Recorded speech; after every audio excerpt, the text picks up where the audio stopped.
Hello friends, welcome to Shriram IS. Today we are going to discuss one important news regarding the arrest of Chinese researcher by FBI in a USA. और allegation क्या है? Allegation है potential agro terrorism weapon. सो दोस्तों, agro terrorism क्या होता है और agro terrorism में किस तरह के कौन से वेपन्स का इस्तेमाल किया जा सकता है।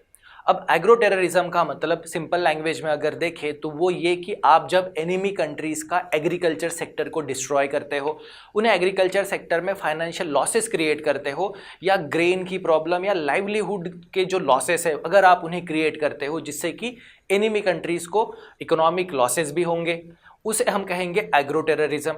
और एग्रो टेररिज्म को अचीव करने के लिए कुछ वेपन्स का इस्तेमाल किया जा सकता है। अब किस तरह के वेपन्स आप एग्रो टेररिज्म में यूज़ कर सकते हो? तो दोस्तों, यूएसए में जो प्रोसिक्यूटर्स जो है उन्होंने 2 चाइनीज सिटीजन्स को अरेस्ट किया है और उन पे एलिगेशन लगाया है कि उन्होंने बायोलॉजिकल पैथोजेन जो है उसे यूएस में स्मगल किया। अब ये जो बायोलॉजिकल पैथोजेन है जिन्हें एज अ एग्रो टेररिज्म के वेपन या एज अ बायो वेपन की तरह भी इस्तेमाल किया जा सकता है।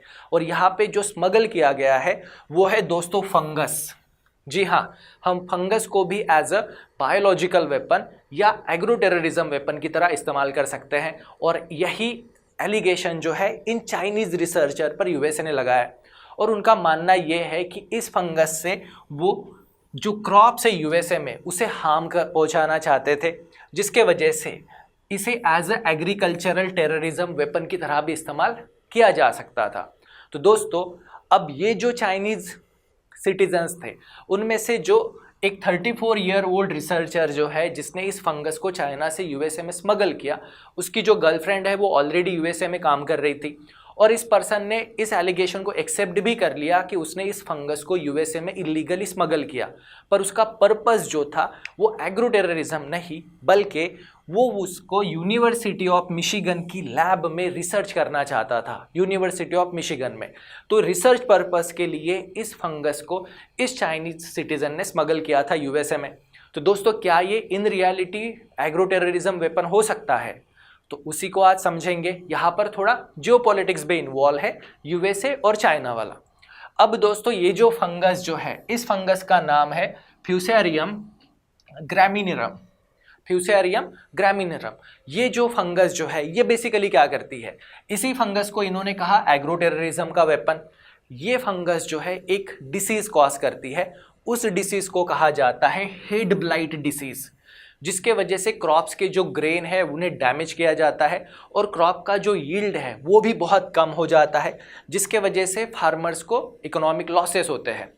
उसके साथ ही ये फंगस जो है ये डायरेक्टली ह्यूमंस को या जो लाइव स्टॉक है उन्हें इन्फेक्ट नहीं करती, पर इस फंगस से इन्फेक्टेड ग्रेन्स को अगर ह्यूमंस ने या लाइव स्टॉक ने कंज्यूम किया तो उन्हें बहुत सारे मेडिकल प्रॉब्लम्स जो है वो हो सकते हैं, क्योंकि ये टॉक्सिन को प्रोड्यूस करती है। तो दोस्तों, ये जो डिसीज़ है, जिस डिसीज़ को कहा जाता है फ्यूसेरियम हेड ब्लाइट। अब फ्यूसेरियम हेड ब्लाइट ये जो डिसीज़ है ये डिसीज़ होती है सीरियल्स को, जिसमें व्हीट है, बार्ली है, ओट है, मेज़ है, जिनके ग्रेन्स को भी डैमेज किया जाएगा, यील्ड को भी रिड्यूस किया जाएगा और साथ ही में मेज़ के जो स्टॉक्स होते हैं उन्हें ये रॉट करती है। और इसका स्प्रेडिंग पैटर्न इस तरह से है कि जिस तरह से क्रॉप मैच्योर होती जाती है उतना ही इसका स्प्रेड भी बढ़ते जाता है।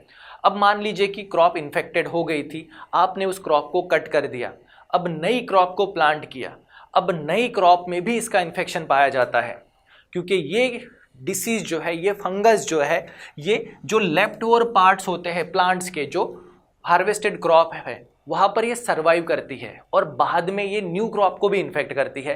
यानी अगर एक बार फार्म्स में इसका इन्फेक्शन हो गया तो इसे रिमूव करना बहुत टफ हो जाता है, आने वाले टाइम्स में भी न्यू क्रॉप्स में भी इसका इन्फेक्शन पाया जाता है। तो इस तरह से ये बहुत ही डेंजरस एक फंगल बीमारी है जो प्लांट्स में होती है। अब ये फार्मर्स को 2 तरह से इकोनॉमिक लॉसेस पहुंचा सकती है। एक लॉस पहुंचाने का तरीका जो है वो ये कि क्रॉप यील्ड तो कम हो जाएगी और जो भी यील्ड आएगी उसकी क्वालिटी भी रिड्यूस कर देगी, जिससे कि फार्मर्स को इकोनॉमिक लॉसेस होंगे। और जो दूसरा तरीका है वो है दोस्तों कि ये फंगस डायरेक्टली ह्यूमंस को इन्फेक्ट नहीं करती, पर ये एक टॉक्सिन प्रोड्यूस करती है जिसे कहा जाता है मायोटॉक्सिन। जिसके वजह से फार्मर्स का जो लाइव स्टॉक है, उनकी जो लाइवलीहुड है वो डेंजर में आ जाती है। अब दोस्तों ये जो मायोटॉक्सिन है इसे ही ओमीटॉक्सिन भी कहा जाता है। ओमीटॉक्सिन इसीलिए क्योंकि इससे इन्फेक्टेड ग्रेन्स को अगर लाइव स्टॉक ने, एनिमल्स ने कंज्यूम कर लिया तो उन्हें ओमिटिंग होती है, और अगर ह्यूमंस ने भी कंज्यूम किया तो ओमिटिंग के साथ ही diarrhoea, stomach pain, headache, fever, इस तरह से बहुत सारी बीमारी जो है उन्हें होती है। तो दोस्तों इस तरह से ये ह्यूमंस के लिए और एनिमल्स के लिए भी एक डेंजरस फंगस है, और इससे फार्मर्स को हेवी लॉसेस होते हैं, जिनसे उनका लाइवलीहुड जो है वो भी थ्रेट में आ जाता है। तो दोस्तों अब ये जो फंगस जो है, क्या ये यूएसए में पाई नहीं जाती? क्योंकि देखिए, अगर चाइनीज़ ने इस फंगस को यूएसए में स्मगल किया है तो यूएसए में ये इंट्रोडक्शन ऑफ एक्जॉटिक स्पेसीज होगा। एक्जॉटिक स्पेसीज जो है जो एनवायरनमेंट को डैमेज कर सकती है। पर दोस्तों ये फंगस जो है ये यूएसए में भी पाई जाती है। यूएसए में भी पर्टिकुलरली अगर बात करें तो ईस्ट और अपर मिडवेस्ट रीजन जो है यहाँ पे नेचुरली ये फंगस मिलती है। फिर उसके बावजूद चाइनीज सिटीजन को क्यों अरेस्ट किया गया, वो भी एग्रो टेररिज्म एजेंट के तौर पर? तो उसका रीज़न ये है दोस्तों कि साइंटिस्ट जो है ये फॉरेन स्ट्रेन्स को होस्ट कंट्री में इंपोर्ट करते हैं पर साइंटिफिक स्टडी के लिए, और यहाँ पे स्टडी का पर्पस होता है ये जो इंपोर्टेड फॉरेन स्ट्रेन है इन पर जो हीट रेजिस्टेंस इनका कितना है, पेस्टिसाइड रेजिस्टेंस है या जेनेटिक चेंजेस जो है, इन्हें स्टडी करना ये पर्पस होता है, और उसके लिए स्पेशल परमिट लेकर ही इस फंगस को इंपोर्ट किया जाता है। अब ये चाइनीज सिटीजन ने बिना किसी स्पेशल परमिट के इस फंगस के स्ट्रेन को स्मगल किया था, इसीलिए दोस्तों अमेरिकन FBI ने उन्हें एग्रो टेररिज्म एजेंट कहा है। और उन पे जो एलिगेशन जो है, उस एलिगेशन का मेन पार्ट ये है कि उनका पर्पस जो है वो है अमेरिकन एग्रीकल्चर को $1 बिलियन का ईयरली लॉस पहुंचाना, जो कि ये फंगस व्हीट के सेक्टर में, बार्ली के सेक्टर में, मेज के सेक्टर में, यूएस एग्रीकल्चर सेक्टर को इतना लॉस पहुंचा सकती है।